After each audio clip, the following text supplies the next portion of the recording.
bete ya. Iya. Kurang jelas atau cukup jelas? Lagi bete. Laki gemuk, bini tiris. Nah, ya itu apa namanya ironisnya di situ. Gitu Ustaz kira-kira. Kemudian itu kan ujung-ujung nama itu kalau kita lihat Mark, kemudian John, Matthew, Luke. Kenapa sampai Indonesia bisa ujungnya us semua?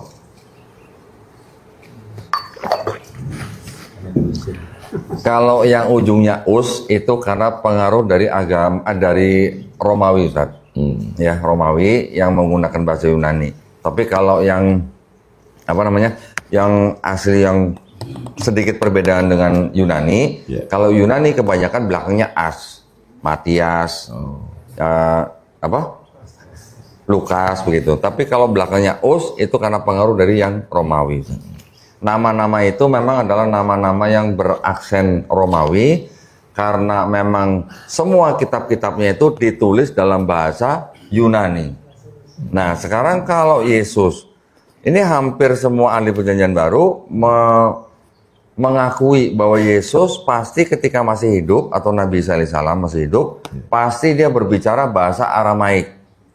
Mungkin juga sebagian bahasa Yunani karena bangsa Israel sedang dijajah oleh Romawi. Tetapi kalau untuk ibadah mereka sebagai orang Yahudi, mereka pasti membaca bahasa Ibrani di dalam sinagog mereka. Tetapi kalau bahasa sehari-hari, pasti mereka menggunakan bahasa Aramaik. Aramaik bukan Ibrani? Bukan, sedikit berbeda Ustaz. Jadi Aramaik sama Ibrani itu mirip seperti bahasa Indonesia dan Malaysia. Gitu lah. Bahasa serumpun, bahasa Semitik gitu. Ya. Jadi kalau orang Arab mengucapkan Allah, orang Aramaik mengucapkan Allah, mirip gitu. Orang Ibrani mengucapkannya Eloh atau Elohim. Eloh, Allah, Allah, mirip. Ini adalah bahasa Semitik. Eloh, Allah, Elohim. Eli, Eli, lama sabachthani. Ya, itu kalimat yang tertulis di dalam kitab Matius yang menceritakan ketika Yesus di atas kayu salib, dia berteriak Eli, Eli, lama sabachthani. Itu artinya Allahku, Allahku, mengapa engkau meninggalkan aku? Ya. Ada yang ketawa, Ustaz. Gini, jadi sebenarnya gini. Dari mulai kitab Matius sampai kitab Wahyu yang ada di dalam perjanjian barunya orang Kristen, saya pernah membuat daftar, kurang lebih ada 937 ayat yang dikutip dari perjanjian lama. Jadi hampir 1000 ayat dikutip dari perjanjian lama.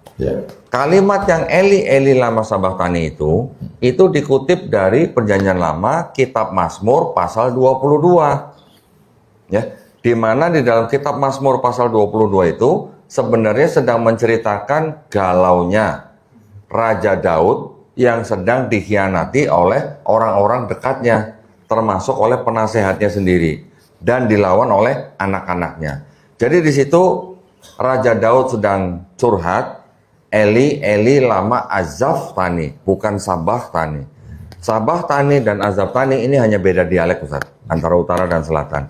Tetapi kenapa penulis Matius mengutip Eli, Eli, lama azabtani yang di Mazmur 22 itu ke dalam kitabnya? Karena untuk seolah-olah Yesus sudah dinubuatkan di dalam perjanjian lama. Gitu. Jadi sebenarnya pengutipan-pengutipan yang ada di dalam Matius sampai Wahyu itu semuanya adalah upaya penulis kitab itu untuk menunjukkan bahwa Yesus sudah diramalkan di perjanjian lama. Kalau dibuka dari Kejadian, Keluaran, di perjanjian lama itu ada nubuat tentang kedatangan. Nah, kalau di dalam perjanjian lama, menurut pemilik kitabnya, yaitu kalangan Yahudi yang rabbinik, yang mereka menyusun, kalau kita mengenal Nabi Uzair alaihissalam, ya, di sana mereka sebut dengan Ezra. Itu dianggap sebagai orang yang menyusun akhir kitab tanahnya orang Yahudi. Disusun kira-kira tahun 450 sebelum Masehi. menurut mereka itu sama sekali tidak ada yang namanya nubuat untuk Yesus yang di Perjanjian Baru.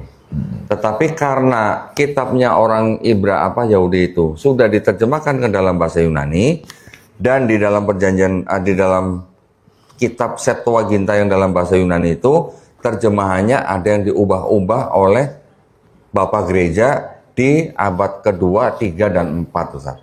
Yang itu namanya terjemahannya diresensi. Bapak Gereja Origen, kemudian Bapak Gereja Lucian, kemudian yang terakhir Bapak Gereja Hesisius. Versi yang Hesisius ini yang akhirnya menjadi Bible dalam bahasa Latin di abad keempat yang ditulis oleh Santo Jerome. Barulah dari Santo Jerome ini Bible itu disebut Vulgata, akhirnya dijadikan satu dengan Perjanjian Baru menjadi kitab Kristen di abad keempat. Nah, perubahan apa saja yang ada di dalam Septuaginta? Yang paling terkenal itu adalah disebut dengan kitab Yesaya, Ustaz. Yesaya. Di dalam kitab Yesaya pasal 7 ayat 14 itu ada satu kata yang diubah oleh bapak-bapak gereja yang tadi saya sebutkan, yang sebenarnya artinya berasal dari bahasa Ibrani Ha'almah atau perempuan muda, diubah menjadi perawan. Perawan ini untuk menunjuk siapa? Kepada Maria, ibunda daripada Yesus. Ini yang tidak diterima oleh kalangan Yahudi. Ketika Septuaginta sudah diresensi terjemahannya, Yahudi yang tadinya menggunakan Septuaginta tidak mau lagi menggunakan Septuaginta.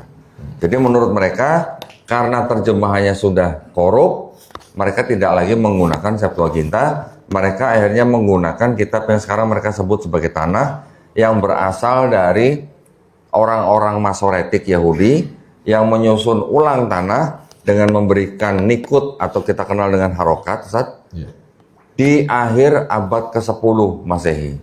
Sekarang itu yang dipakai oleh orang-orang Yahudi yang rabbinik. Gitu, Ustaz.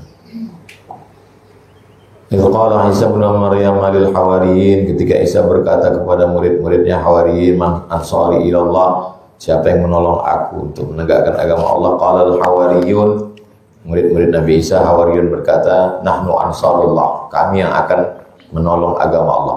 Lalu kemudian ketika dia menghilang, murid-muridnya itu nggak ada punya tulisan sama sekali. Kalau menurut tradisinya Kristen, murid-murid itu sebagian mereka menyebar ke daerah-daerah tertentu dan mati secara martir. Ya, contoh seperti Petrus. Petrus katanya martir dengan cara disalib terbalik. Tetapi sekarang sudah jelas bahwa hampir semua ahli-ahli Perjanjian Baru yang saya tahu itu semua sudah sepakat bahwa 4 gospel yang dipakai oleh Kristen itu semuanya bukan tulisan pengikut Yesus. Mereka mengatakan apa? Kesimpulannya, yang menulis 4 gospel itu bukan saksi mata langsung, bukan orang yang mengenal saksi mata langsung. Ya, jadi tulisan-tulisan itu sudah di luar circle daripada narasumber itu sendiri. Bahkan salinan-salinan. Jadi gini, Ustaz. Ketika orang pada zaman abad pertama, abad kedua, abad ketiga, mereka punya kitab. Ketika ingin diperbanyak, waktu itu kan belum ada mesin cetak, Ustaz. Jadi mereka memperbanyak dengan cara bagaimana? Menulis ulang. Ketika manusia menulis ulang, belum ada laptop, belum ada PC, belum ada komputer, belum ada lampu, belum ada bolpen.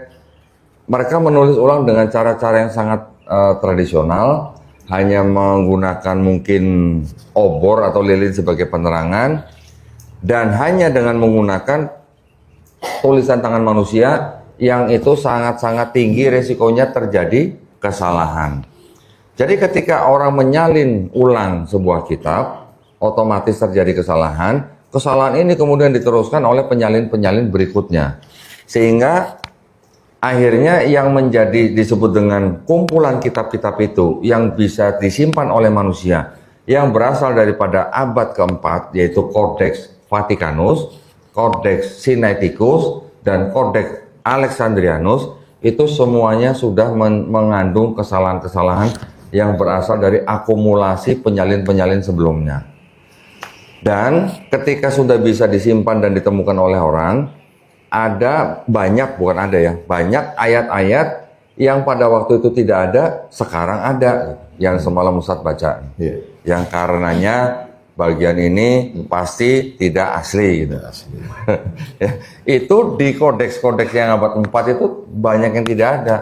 Ditambah-tambahkan ketika di abad-abad belasan, bahkan di abad 16 baru masuk ke dalam kitab mereka. Di sebuah kitab yang bahasa Yunani juga, yang ditulis oleh seorang penyusun bernama Erasmus, kitabnya disebut Textus Receptus. Receptus itu artinya diterima, Ustaz. Jadi kitab yang teksnya diterima oleh semua kalangan. Tetapi sudah ada sisipan-sisipan ayat yang berasal dari pemikiran pemuka-pemuka agamanya. Matius, Markus, Lukas, Yohanes. Kemudian muncul yang tidak masuk dalam gospel, Barnabas. Itu gimana ceritanya? Ya baik. Barnabas itu yang saya tahu itu ada 3 kitab Barnabas, Ustaz. Ya. Yang pertama ditulis di abad kedua itu bernama Epistle of Barnabas. Yang kedua di abad kelima itu namanya Acts of Barnabas, atau mungkin terbalik, saya lupa Acts dulu atau yang Epistle.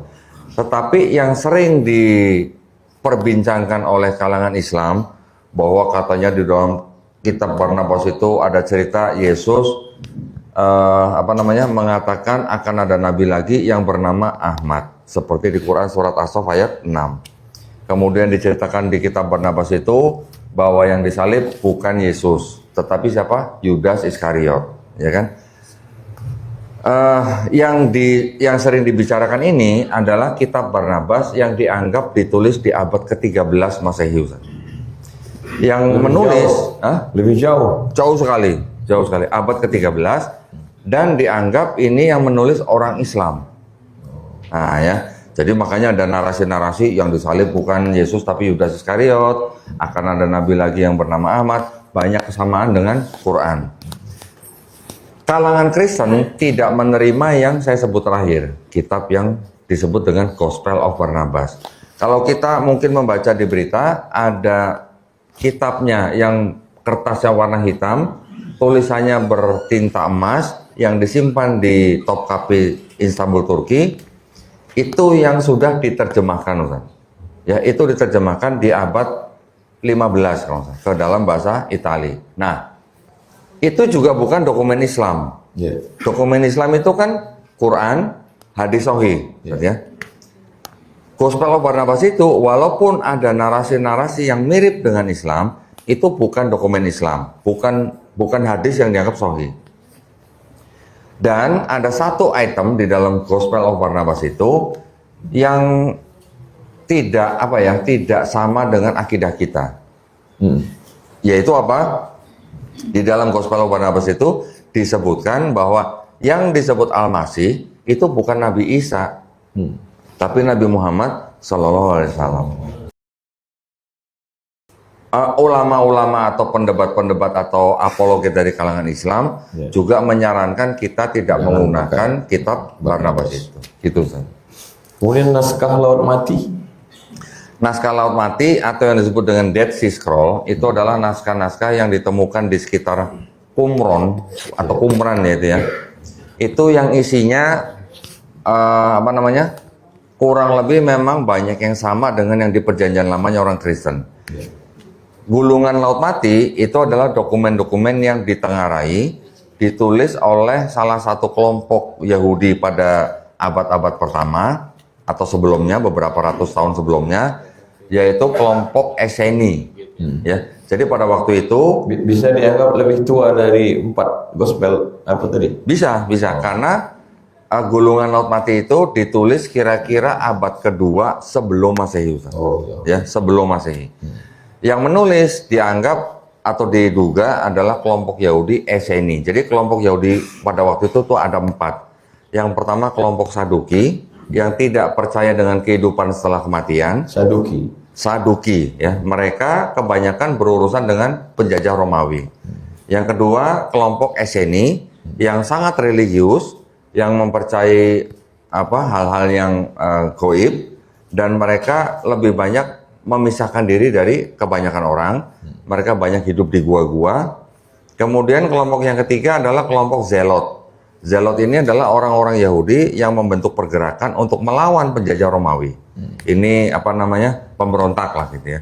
Yang keempat ini adalah kelompok Yahudi yang Farisi. Orang Farisi ini adalah orang-orang Yahudi yang meneruskan untuk apa namanya, pemeliharaan kitab yang mereka sebut dengan kitab Taurat. Jadi mereka yang mengajarkan Taurat. 4 kelompok ini bisa dikatakan yang menjadi cikal bakal Kristen itu adalah yang Farisi dengan wakilnya Paulus, yang Zelot wakilnya Simon, yang Eseni ini dari dokumen-dokumen atau narasi-narasi yang berkaitan dengan hal-hal yang gaib gitu. Nah, kelompok Eseni ini yang dianggap menulis Dead Sea Scroll, mereka sebenarnya sedang menyalin ulang kitab Tanakh, Ustaz. Nah, menyalin ulang. Tetapi tidak lengkap gitu, tidak komplit. Yang banyak yang ada atau yang banyak bisa diambil dari Dead Sea Scroll itu hanya kitab-kitab dari kitab Kejadian, kitab-kitab Yesaya dan sebagainya. Tetapi tidak lengkap seperti Tanakh yang disusun sebelumnya, kira-kira tahun 450 sebelum Masehi.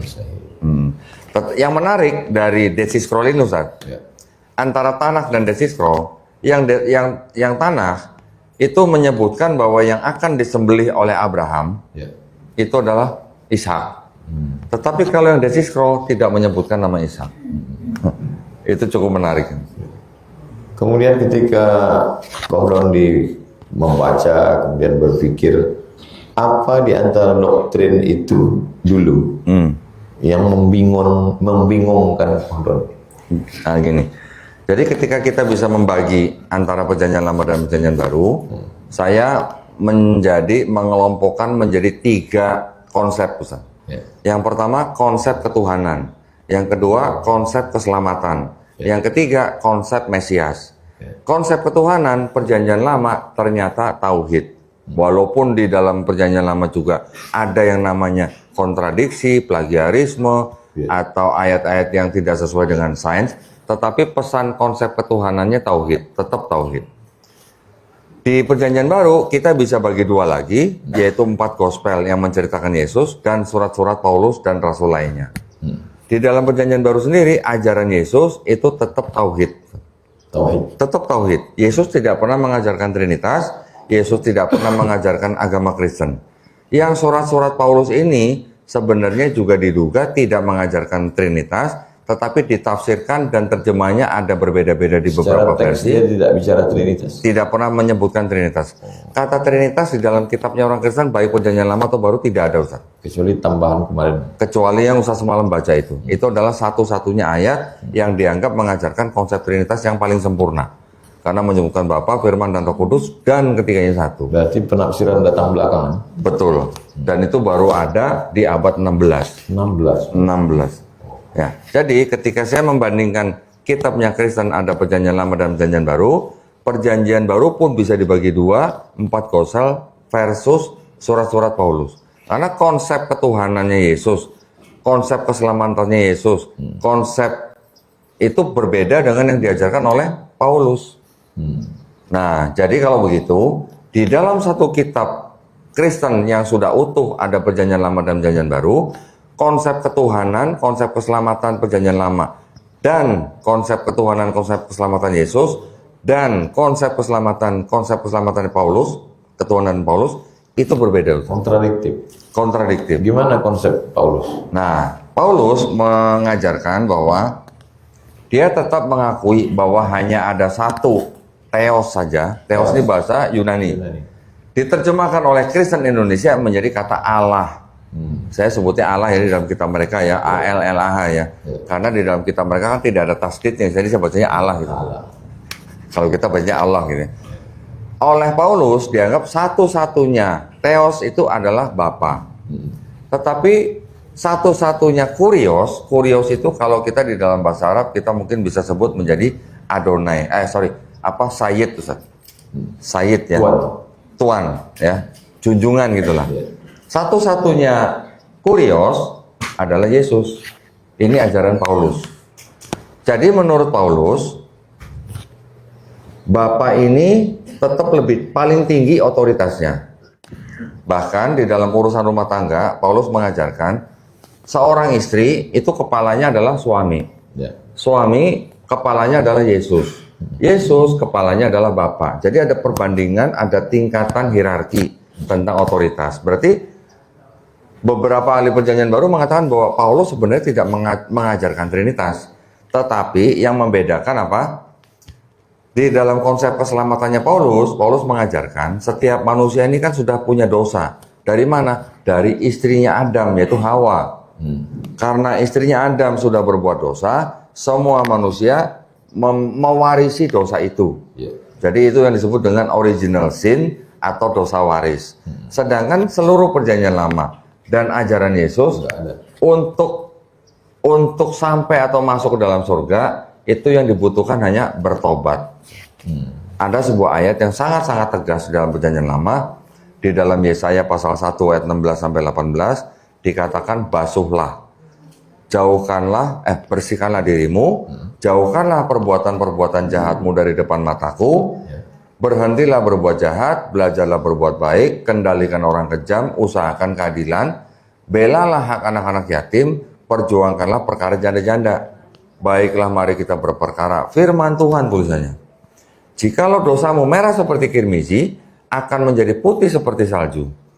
Jikalau dosamu merah seperti kain kesumba, akan menjadi putih seperti bulu domba. Jadi artinya, orang yang mempunyai dosa seperti apapun, bisa diampuni. Dengan cara apa? Bertobat.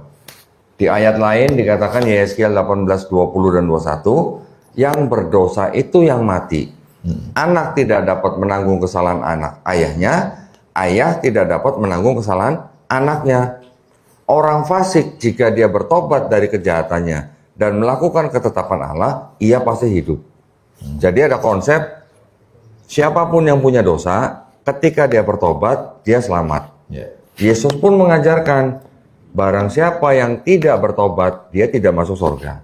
Tapi Paulus mengatakan, jikalau mulutmu mengaku Yesus adalah Tuhan dan Juru Selamat, yang sudah dibangkitkan dari antara orang mati, baru kamu selamat. Kira-kira Paulus dapat itu dari novel-novel yang di zaman dia juga? Bisa jadi, Ustaz. Bisa jadi. Karena Pernah ada yang meliti konsep itu, dia copy dari mana? saya lupa nama bukunya ya, tapi saya pikir karena itu tidak terlalu tidak terlalu urgent, jadi saya tidak mempelajari sebuah karya sastra yang dikutip oleh Paulus. Ada. Tapi bukan masalah dosa waris, Ustaz. Itu masalah ketika dia saya lupa ketika dia melakukan perjalanan ke Damsyik. Jadi pada zaman itu, abad-abad itu, orang itu bisa menulis karya tulis dengan apa? Dengan cara mengadopsi atau mengutip atau menyadur dari kitab lain gitu. Dan itu belum jadi kriminal gitu ya. Hal itu kalau dalam bahasa Inggris sekarang disebut sebagai forgery. Forgery itu boleh dikatakan pemalsuan, tetapi itu adalah karya sastra yang menyadur dari karya sastra orang lain. Dan dulu belum ditangkap sama Satpol PP gitu, Ustaz. Kalau sekarang kan kita ditangkap ya. Kalau saya menulis buku, saya mengaku sebagai tuan guru kan pasti saya ditangkap gitu, bisa dilaporkan. Zaman dulu belum gitu. Masya Allah. Kita merasa waktu itu baru udah sejam beliau kurang. Jadi mudah-mudahan bisa doakan beliau panjang umur sehat badan. Amin. Walaupun mungkin beliau di mana-mana, kita ikuti channelnya Dondi Tan, like, share, dan subscribe. Saya juga nggak mau kalah dengan Tuan Guru ya, like, share, dan subscribe. Ikuti terus untuk menambah pengetahuan kita. Karena mau tidak mau, suka tidak suka, jangan masuk ke hutan tanpa senjata. Itu bunuh diri. Paling tidak, kalau kita orang Bugis adalah Badi. Kalau kita orang Melayu, paling tidak adalah keris kita. Jangan sampai masuk, mati konyol kita. Hutannya sekarang bukan hutan rimba, hutan medsos. Ini mesti ngerti, mesti paham. Orang yang tidak punya ilmu masuk ke dalam hutan, dia bunuh diri, dia kalah, dan yang kalah bukan dia, yang dibilang kalah Muhammad SAW. Hati-hati, itu bawa nama Muhammad SAW. Nah, itu Muhammad terkapar. Padahal Nabi Muhammad SAW makanya paham, ngerti. Kodon dia ada buat kursus kah atau pelatihan? Alhamdulillah, saya setengah dipaksa oleh pengurus-pengurus Dewan Dakwah untuk mengajar di Sekolah Tinggi Ilmu Dakwah Muhammad Natsir yang di Tambun, Bekasi. Jadi yang saya tahu, mahasiswa-mahasiswa yang ada di STID Muhammad Natsir itu adalah anak-anak muda dari berbagai daerah di Indonesia, yang mana mereka mendapatkan beasiswa 2 tahun pertama mondok di kampus, 2 tahun kedua mereka harus cari masjid untuk jadi marbot atau imam, Ustaz. Ketika 2 tahun kedua, ya sebelum mereka pulang ke daerah masing-masing, mereka mendapatkan pelajaran ini, kristologi, ya. Sekarang saya ganti dengan krislamologi. Kenapa? Karena kita juga harus punya ilmu untuk menjawab syubhat-syubhat terhadap Islam. Krislamologi. Ya, krislamologi. Jadi kalau kristologi adalah ilmu yang mempelajari tentang posisi Nabi Isa alaihissalam di dalam agama Nasrani. Kalau Islamologi ini kan ilmu tentang seluk-beluk Islam. Ini kita harus gabungkan ketika kita melakukan interaksi dengan kalangan mereka, sehingga ketika Islam difitnah, Islam dituduh macam-macam, kita bisa menjawab sekaligus memberikan counter attack. Kalau hanya kita menjawab dari perspektif Islam, itu ya kita hanya bisa menjawab, tapi kita tidak bisa nyerang balik gitu, San. Contoh yang paling gampang apa? Pernikahan Nabi di dalam Sahih Bukhari dengan Aisyah. Disebutkan kan di hadis Bukhari kan Aisyah berusia 6 tahun, berumah tangga usia 9 tahun. Kalau seperti Tuan Guru menjawab bisa dari, misalnya dari pendalaman. Contoh misalnya dari usia Asma, kakak perempuan daripada Aisyah yang beda 10 tahun. Kemudian dari timeline kapan Nabi menikahi Aisyah 2 tahun setelah hijrah. Kemudian kapan kakak perempuannya Asma meninggal tahun 73 Hijriah, usia berapa tahun, dihitung mundur gitu Ustaz ya. Saya bisa menjawab itu, tetapi setelah saya jawab pakai itu, saya juga akan tanya kepada mereka, di dalam kitab kamu ada seorang nabi namanya Ishak menikahi istrinya bernama Ribka. Ribkanya usianya 3 tahun. Ribka. Kemudian ada raja atau nabi yang mereka sebut dengan Daud, kita kenal sebagai Nabi Daud alaihissalam, melakukan zina, Ustaz. Melakukan zina dengan istri panglima tentaranya sendiri. Istrinya ini bernama Bathsheba. Ketika dihitung umurnya, dihitung mundur umurnya tidak lebih dari 7 sampai 9 tahun. Istri Bathsheba. Istri panglima tentaranya Daud, panglima tentara itu namanya Uria, punya istri namanya Bathsheba. Bathsheba ini dizinahi oleh Daud di dalam kitabnya mereka. Setelah dihitung umurnya 7 tahun. Dihitung-hitung umurnya berdasarkan umur kakeknya, Ahitofel, itu usianya Bathsheba tidak lebih dari 7 sampai 9 tahun. Kemudian yang ketiga, di dalam kitab mereka, Maria yang disebut sebagai ibu daripada Yesus, Ustaz, itu hamil ketika usia 12 tahun. Dokumennya dari mana? Dari dokumen sekunder mereka. Yusuf yang diceritakan sebagai suaminya Maria, itu diceritakan ketika dinikahkan dengan Maria, itu Yusufnya berusia 90 tahun.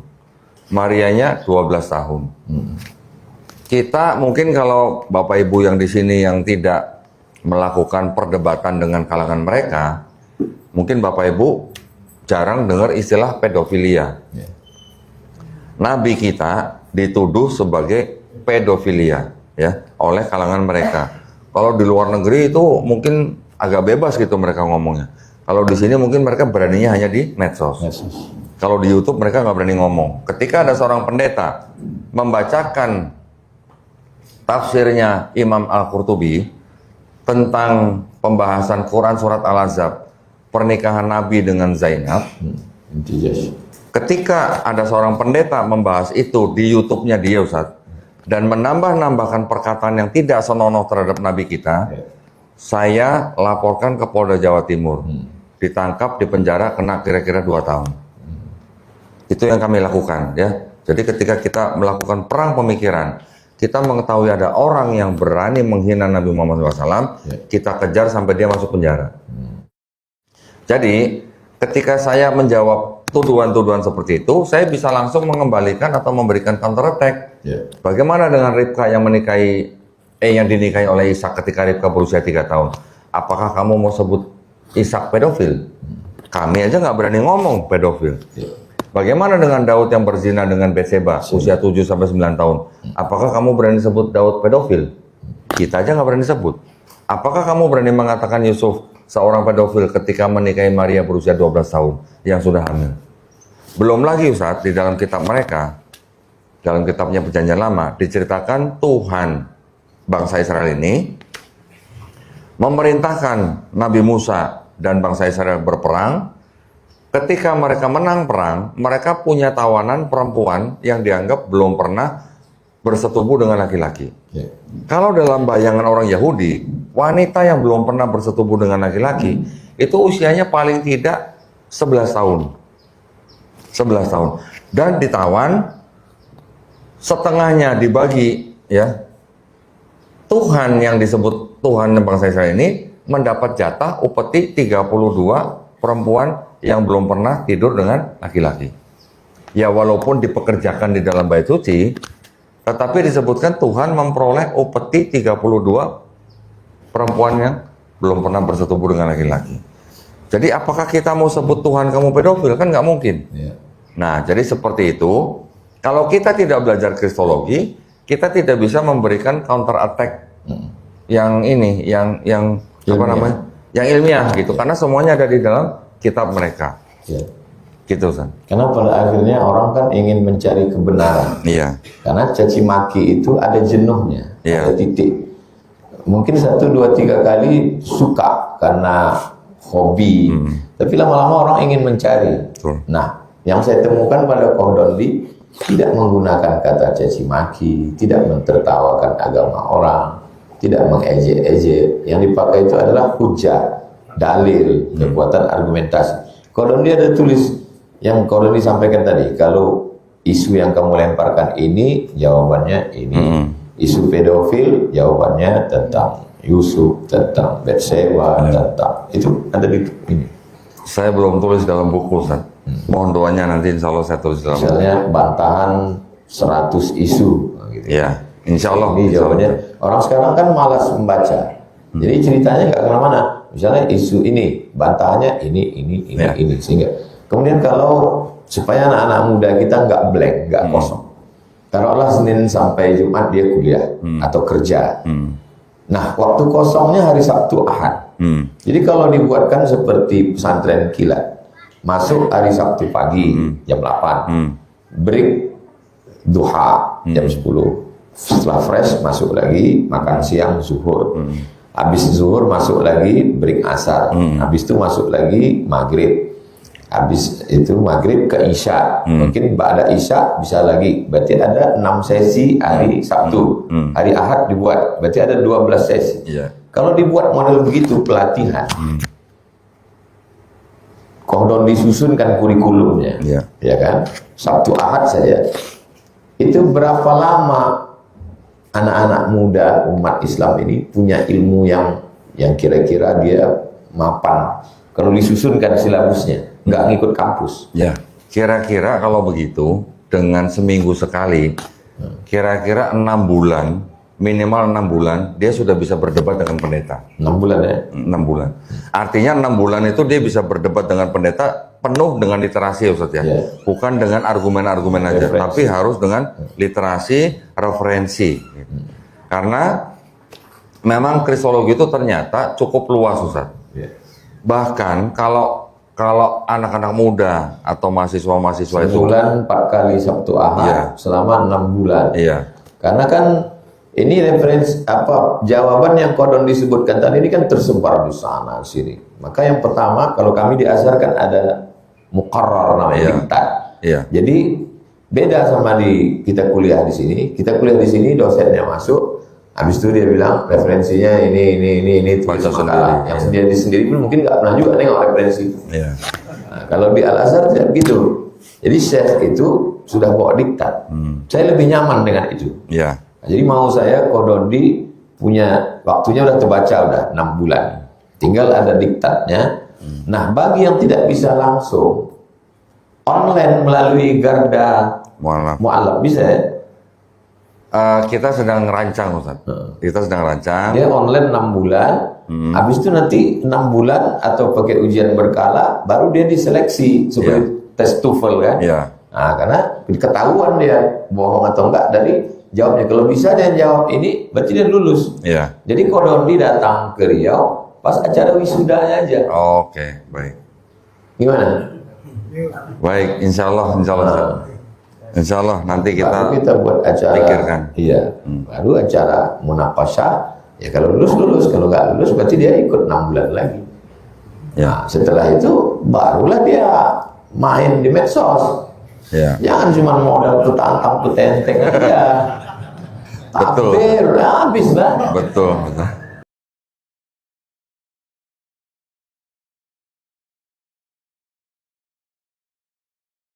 Saya memang dulu ketika baru bergabung dengan Yayasan Garda Mu'alaf, saya memberikan masukan kepada ketua yayasan dan ketua pembinanya, Ustaz. Yes. Orang Islam ketika berdebat dengan orang Kristen, itu selain dia membawa nama yayasan, dia juga membawa nama Islam. Kalau dia berdebat membawa nama Islam tapi hanya asumsi, itu berbahaya. Yeah. Ketika ketahuan dia berasumsi dan asumsinya salah, itu digoreng di mana-mana, Ustaz. Nah, jadi yang jelek jadi nama Islam gitu. Makanya dulu saya dan teman-teman akhirnya di yayasan itu membuat sebuah divisi yaitu Litbang, yang mana setiap pendebat-pendebat kita sebelum berdebat dengan mereka datang ke saya dulu, saya berikan materi-materinya, tergantung topiknya. Kamu mau bicara apa? Nah, kalau kamu bicara ini, materinya ini, referensinya ini, literasinya ini. Tapi kalau hanya berdasarkan argumen-argumen, itu yang saya paling takutkan. Karena di belakang nama mereka ada Islamnya. Harapan kami, Yayasan Garda Mu'alaf, apakah yayasannya langsung atau di bawah yayasannya ada satu lembaga, misalnya Kodondi Institute. Kan? Barulah dia membuat, karena kita Nusantara jauh, keterbatasan hadir, dia pegang diktatnya yang bisa dikirim melalui PDF, lalu dia kuasai 1 pekan, 1 ahad, selama 6 bulan. Nanti di akhir dia akan lulus nggak lulus dia diuji. Bisa dia jawab menurut Kodondi lulus, barulah dia ngomong di medsos. Kalau nggak dia nggak boleh ngomong. Komen boleh. Ngomong boleh.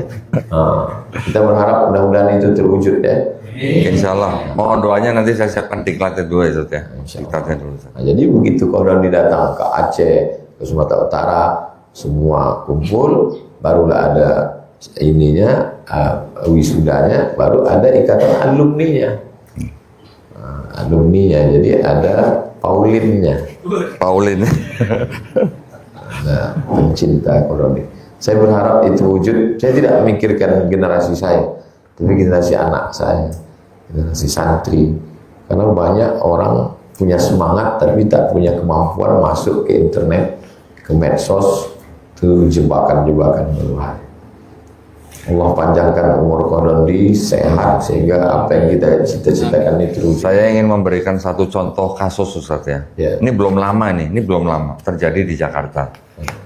Seorang anak muda, bapaknya itu kerja di pesantren, Ustaz. Bapaknya itu guru ngaji. Tapi si anak laki-laki ini, memang ketika dia kecil ngaji, mungkin gurunya atau bapaknya kurang tegas, kurang keras. Jadi ketika si anak ini ngaji, ketika dia mungkin ada punya kesulitan sedikit, terus kemudian dia ngambek, dia tidak meneruskan ngajinya, jadi sampai dia kuliah ngajinya jadi kurang lengkap gitulah. Dia sudah masuk ke dalam perdebatan di dalam medsos. Akhirnya suatu saat dia didekati oleh salah seorang pendebat dari kalangan mereka, lawan jenis, usianya sudah cukup. Itu anak muda dideketin, dikasih fasilitas dan segala macam. Akhirnya anak muda itu murtad. Murtad, ya. Melalui medsos murtadnya. Akhirnya mereka ketemu secara offline, kopi darat dan sebagainya, sampai anak muda itu akhirnya menjadi timnya pendebat Kristen wanita itu. Kemudian orang tuanya kan gelisah nih, bapaknya dan ibunya ini kan menghubungi kami. Akhirnya bisa dibawa anak itu ke tempat kita, ketemu saya langsung. Saya juga tahu siapa yang berurusan dengan dia, orang Kristennya. Akhirnya dengan diskusi, akhirnya dia kembali ke Islam. Itu dia murtad hanya gara-gara nonton TikTok. Ya, jadi TikTok itu bisa bagus buat kita ketika kita mencari atau ngaji, ya. Tetapi bisa berbahaya juga buat kita ketika kita tidak punya ilmunya, tapi kita nonton konten-konten mereka. Itu juga beresiko tinggi, Pak. Banyak sekali. Bahkan saya juga pernah menemukan lulusan Gontor murtad. Ya coba, lulusan Gontor padahal, ya. Jadi tidak menjamin orang yang dari sekolah ilmu agama Islam pun masih punya risiko bisa murtad karena tidak punya ilmu kristologi. Ya, Ustaz ya. Tuh, mudah-mudahan niat baik ini dikabulkan Allah, support tidak sudah insyaallah. Baik yang bisa datang langsung ke Garda Mu'allaf dididik 6 bulan. Kita Ustaz Ahmad mengirim ke Lamongan untuk bisa baca kitab kuning 6 bulan. Itu kan sifatnya ke dalam. Kenapa kalau itu bisa dikirim? Kenapa untuk 6 bulan yang ini nggak bisa? Bisa dua-duanya bisa. Ada yang tahfiz, ada yang baca kitab, dan ada yang untuk memahami kris lamologi. Baik, kita lanjutkan hadis 379. Wa anhu dari Abu Hurairah radhiyallahu anhu. Abu Hurairah masuk Islam tahun ke-7 dan dia bersama dengan Nabi 3 tahun. Pergi kemana, jadi dia ketemu dengan Nabi, bukan 200 tahun setelah Nabi. Anin Nabi SAW, dari Nabi SAW, anna rajulan, ada seorang laki-laki, zara akhan lahu, mengunjungi saudaranya. Seorang laki-laki mengunjungi saudaranya fi qaryatin ukhra, di kampung lain. Ini nomor 379 tidak pernah kita setting. Tidak pernah memang hadis ini kita pilih, tidak. Memang subuh ini memang 379. Dan cerita tentang seorang laki-laki mengunjungi saudaranya di suatu kampung. Terima panjang. Dia mengunjungi saudaranya tak ada niat apa-apa. Lillah. Apa balasan Allah? Fa'arsadallah. Allah dudukkan satu malaikat untuk mengawasi dia. Lalu ala madarajatihi, di jalan yang dia lewati itu, dari mulai Jakarta sampai Sultan Syarif Qasim II, sampai An-Nur, sampai subuh ini, sampai nanti ba'da zuhur, jangan lupa ikuti lagi nanti di An-Nur, sampai maghrib, sampai besok pulang. Allah kirimkan satu malaikat ala madarajatihi, di jalan yang dia lewati, malaikat yang menjaga dia. Sampai pada hadis innallaha qad ahabbaka.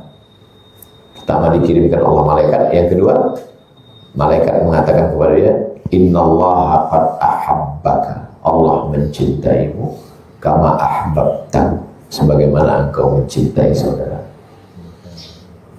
Dan nanti di akhirat, di padang mahsyar, Allah akan mencari ainal mutahabbu nabi jalali, mana orang yang berkasih sayang karena aku. Mudah-mudahan kita termasuk orang yang berkasih sayang karena Allah. Kenapa Allah mencari? A'udzullahum tahta zilli, aku mau naungi dia di bawah arsy-Ku, yauma la zilla illa zilli, hari itu tak ada naungan kecuali naungan aku. Allah kirimkan malaikat, Allah tanamkan rasa cinta ke dalam hatinya, dan Allah kalau dia sudah sayang, wala sawfa yu'tika rabbuka fatarda, apapun akan dia kasih. Rawahu Muslimun, hadis ini ada dalam Sahih Muslim. Imam Muslim meninggal tahun 261 Hijrah. Tapi antara dia ke Nabi ada sanad, silsilah periwayatan, yang silsilah periwayatan itu mesti cukup 5 syarat. Sanadnya bersambung, riwayatnya adil, riwayatnya dhabit, tidak ada syaz, tak boleh beda dengan riwayat lain. Tidak boleh ada illat, tak boleh ada sebab walaupun kecil yang merusak kesahihan hadis. Wa qad sabaqa fil babi qablahu, hadis ini pernah disebutkan dalam bab sebelumnya. Telah kaji kita semua ini. Kita biasa sampai 6.30. Ada pertanyaan di kertas?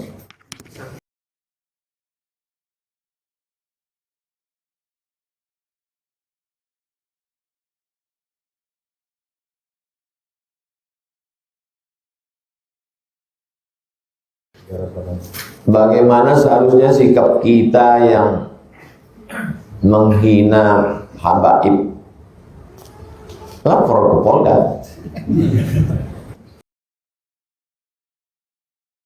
Pencemaran nama baik. Saya dulu waktu diejek orang, saya lapor ke Polda.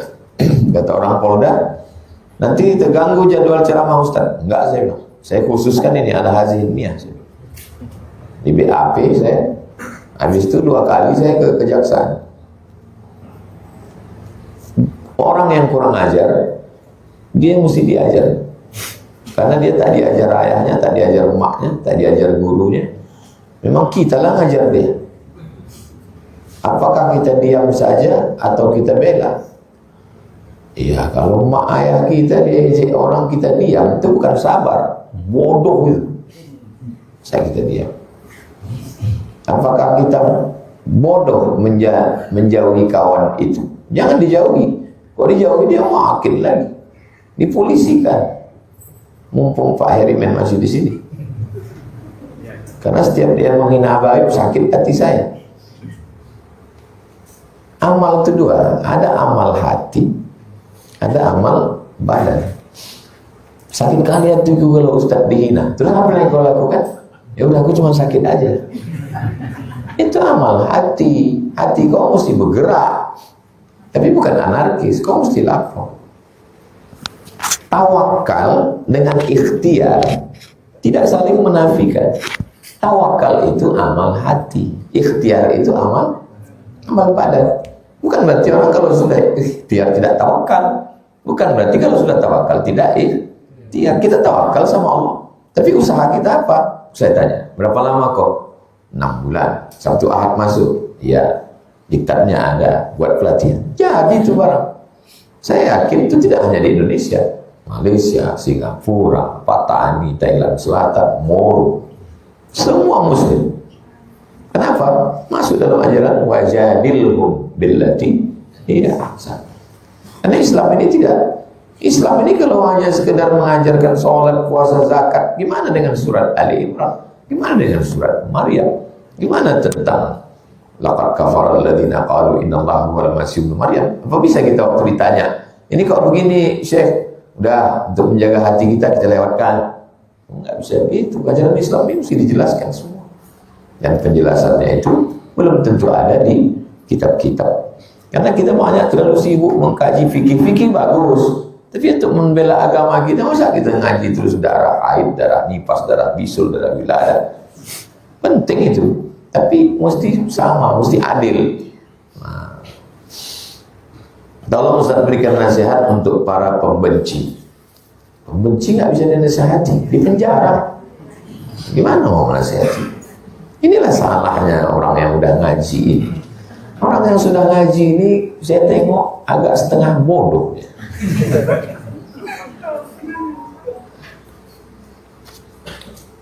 Wahsy itu sebelum ngaji, dialah yang membunuh Hamzah.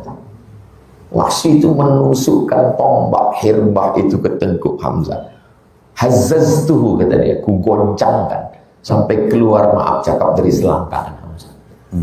Wahsy itulah yang memotong telinga Hamzah, memotong hidung Hamzah. Tapi setelah dia ngaji, setelah dia hijrah, dia bukan duduk di masjid. Dia tetap membawa pedangnya untuk membersihkan tangannya. Dulu tanganku ini membunuh Hamzah, sekarang Wahsy lah yang membunuh Musailamah Al-Kadzdzab. Nabi palsu itu dia juga. Sekarang banyak saya tengok orang kalau preman atau apa sudah ngaji, ayam cuma ayam sayur. Itu bukan taubat itu. Itu bukan taubat, itu lari dari kenyataan. Kalau kau dulu kau preman, setelah kau ngaji, kau preman juga. Kau tolong macam Umar bin Khattab. Mana ada orang berani baca Quran sebelum Umar bin Khattab masuk Islam? Karena dia juara gulat bertahan di pasar muka setiap tahun. Setelah dia masuk Islam, siapa yang berani melawan Umar bin Khattab? Umar, Hamzah, Amr bin As, Khalid bin Walid. Enggak ada preman pensiun, itu enggak ada. Bedanya preman juga, cuman preman syariah. Preman syariah. Ini setelah ngaji pensiun. Apa ini? Berislam cara apa ya? Nggak betul itu. Bisnismen. Setelah ngaji taubat di masjid. Gimana bisnis kau? Saya nunggu mati aja. Nggak betul ini. Ya tetap bisnis. Cuman lawan riba, bangkitkan ekonomi syariah. Begitu taubat itu. Luruskan. Ini banyak saya tengok umat Islam dia sudah taubat mau mati aja gua. Mati itu kok tak mati pun mati juga. Apakah Injil Barnabas benar-benar ada? Kondoni udah jawab. Kalau Kondoni mau nambahkan jawaban. Cukup tadi jawabannya. Cukup. Tinggal tonton vlog di channel Kondoni, subscribe, like, share. Nanti filenya kita bagi dulu. Apa perbedaan antara Koptik, Ortodok dalam tauhid dan ritual? Koptik dengan Ortodok. Secara akidah ketuhanannya mereka sama, mereka juga mengikuti Trinitas. Jadi tidak bisa disebut tauhid. Koptik, Ortodok Mesir. Ya, Koptik, Mesir, Ortodok Rusia ini sama-sama mengikuti Trinitas. Jadi di mata Islam ini tetap bukan tauhid, Ustaz. Jangan karena nanti pas dengar bahasa Arab ini mendekati Islam. Enggak, jangan. Karena Injilnya pakai bahasa Arab. Tapi terjemahan dari Yunani. Iya, bukan. Semuanya terjemahan Yunani. Jadi kalangan Katolik mengklaim bahwa yang mereka sebut dengan gospel dalam bahasa Yunani itu adalah yang asli. Kalangan orang Aramaik, Ustaz. Ya. Aramaik juga punya Bible mereka sendiri dalam bahasa Aramaik. Mereka juga klaim Bible yang asli itu yang bahasa Aramaik. Ya. Nah, mereka bilang dari bahasa Aramaik diterjemahkan ke dalam bahasa Yunani. Karena memang kalau dilihat daripada fisiknya, yang bahasa Aramaik itu memang bisa dibilang lebih tua. Tapi kalau dari bahasa kelengkapannya, yang paling lengkap memang yang Yunani. Jadi ini sendiri juga masih dalam perdebatan mereka. Jadi kalau ditanya apakah yang Koptik dan Ortodok itu sama, di mana sama tauhidnya, di mata saya mereka tidak tauhid karena mereka mengikuti Trinitas. Mungkin yang dia maksud sama dalam teologinya. Nah, bisa jadi mungkin yang dilihat dari antara Perjanjian Lama dan ajaran Yesusnya. Ya, itu masih bisa disebut tauhid. Tapi ketika melakukan atau menjalankan akidah mereka, mereka sama-sama Trinitas. Kemudian dalam ritual. Ritual ada perbedaan sedikit. Ortodok dan Koptik ini ada kemiripan. Mereka juga melakukan sujud ketika mereka Ortodok sujud ya? Sujud juga. Ya, mereka juga mengenakan kerudung wanitanya. Dan ini bisa juga jadi apa umat Islam yang nggak ngerti dilihatnya pakai kerudung, kemudian doanya bahasa Arab, pakai irama kayak Barzanjian. Iya, yang Ortodok juga melakukan sholat, Ustaz. Malah sehari 7 kali. Lebih banyak lagi. Lebih banyak dari Tambah itu. duha sama tahajud. 7 kali itu yang wajib. Ya, saya nggak tahu kalau yang sunnahnya mereka bagaimana. Nah, tetapi tetap saja ketika mereka melakukan yang mirip yang kita lakukan, belum tentu sama. Ya, jadi yang harus kita jadikan standar adalah akidahnya dia, konsep ketuhanannya. Kalau dia ikut Trinitas, tentu saja di mata Islam musyrik gitu. Dia baru pecah Barat Katolik, Timur Ortodok, 1054. Iya. Kok bisa di yang Ortodok Timur masih bertahan ada sholat pakai sujud, kok yang sana hilang? Karena mereka mengikuti ritual yang Barat, yang Katolik, itu mereka memang tidak tidak mengikuti yang tradisi Timur. Kalau yang Timur memang kan karena mungkin bercampur juga dengan yang di bawah Mediterranean ini ada gerakan-gerakan sholat mereka masih pelihara. Dia jaga ya. Iya. Apakah jatuh riba kalau kita nukar rupiah dengan rial dikenakan admin di tempat penukaran? Beras dengan beras, gandum dengan gandum, emas dengan emas, perak dengan perak, garam dengan garam. Itu kalau berlebih, ada masanya, maka dia riba. Lalu kenapa di Makkah, Madinah, Sorofah, money changer tetap ada? Karena dia langsung, yang nggak boleh itu kredit dia, ditunda pembayarannya bertambah. Tapi kalau yadan biadin, langsung saya bawa rupiah ditukar dengan rial, saya bawa ringgit ditukar dengan rial, maka langsung dia tidak riba. Itu juga nanti berefek pada hukum beli emas kredit. Kenapa ada ustadz yang mengatakan beli emas kredit riba? Karena emas dianggap sebagai mata uang. Tapi ustadz ini mengatakan beli emas kredit enggak riba karena dia melihat emas bukan mata uang, tapi produk, komoditi. Paham ya? Nyambung tak nyambung? Jadi bunyinya tak nyambung. Ustadz ini mengatakan beli emas kalau kredit, kata dia, riba. Ustadz ini mengatakan beli emas kredit tidak riba. Yang mengatakan riba karena dia melihat emas itu sebagai uang. Karena zaman Nabi ada uang emas namanya dinar. Nggak boleh saya beli dolar kredit, nggak boleh. Harus yadan biadin langsung cash.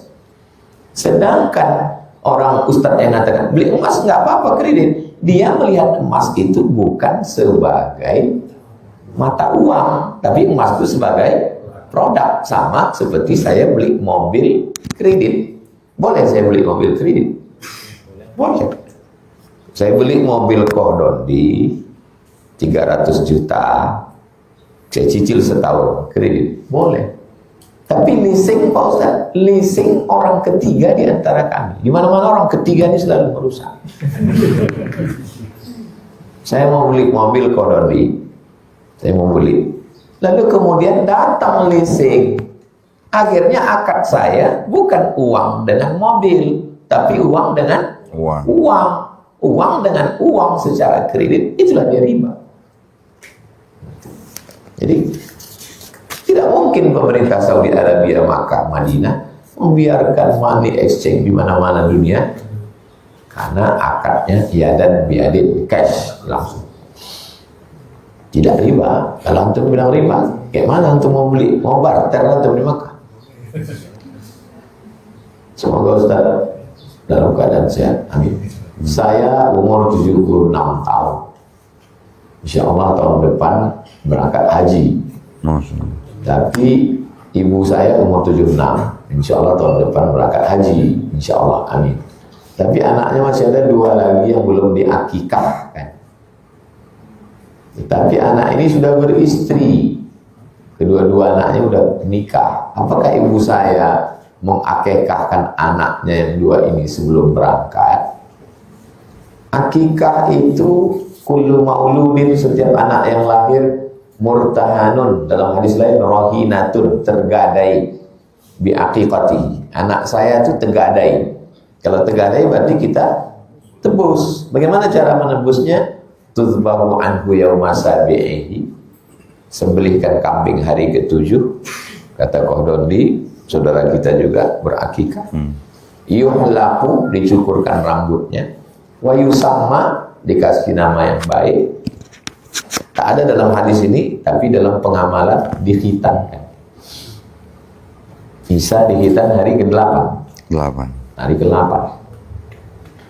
Nah, jadi kalau tidak ada dalam fikih sunnah, tak ada duit hari ke-7, hari ke-14.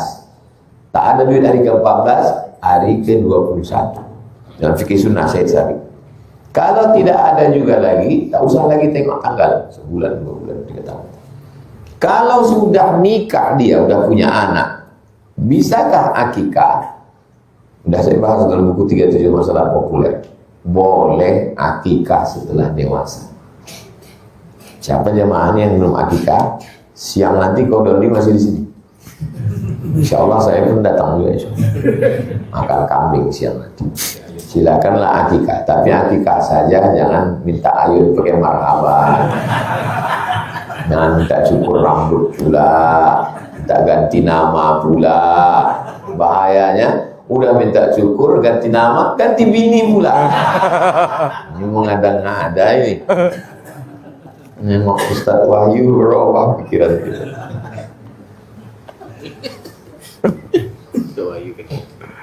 Jadi ama gue akikah, kalau tidak ada piti, tidak ada duit, anaknya boleh mengakikahkan diri sendiri, boleh.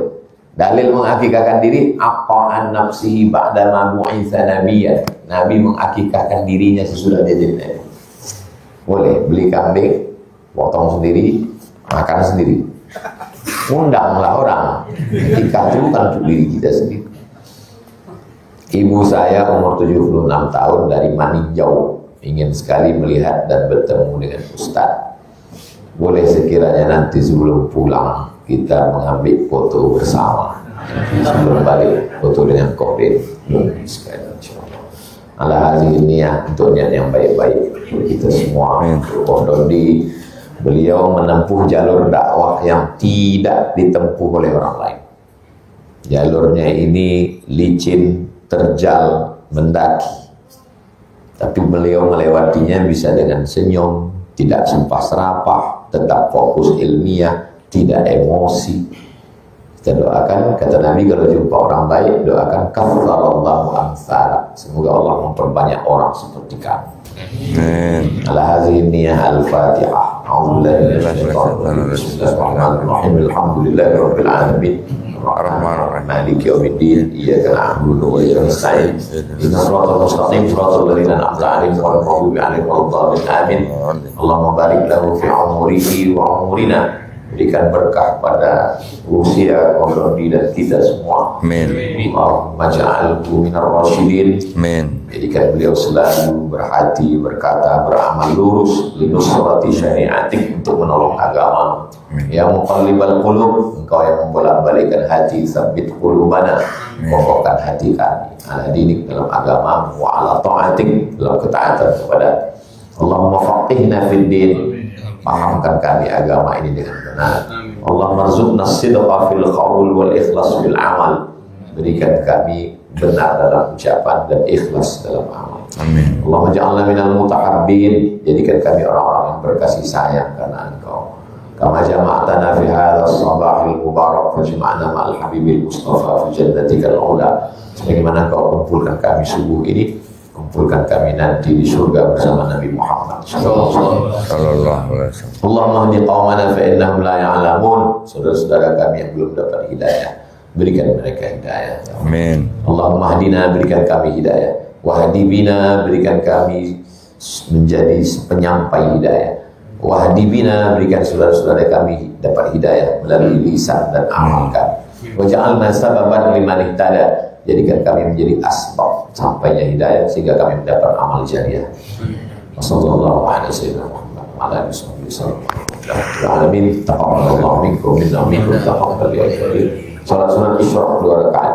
Sholli sunnatal isyraq raka'ataini. Assalamualaikum warahmatullahi wabarakatuh.